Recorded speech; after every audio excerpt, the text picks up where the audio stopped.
বিসমিল্লাহির রহমানির রহিম।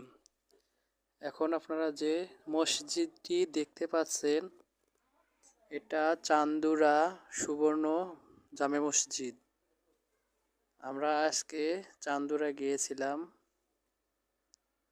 মূলত উত্তরবঙ্গের বাসের জন্য অপেক্ষারত আমরা আছি। এখন আমরা রাস্তা ক্রসিং করব।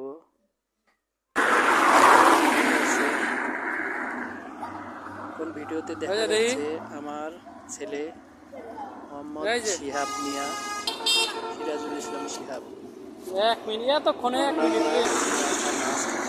দেখতে পাচ্ছেন অনেকগুলো গাড়ি যাচ্ছে, আছে তো। আমরা আছি মূলত চান্দুরা চৌরাস্তা। আরো হবে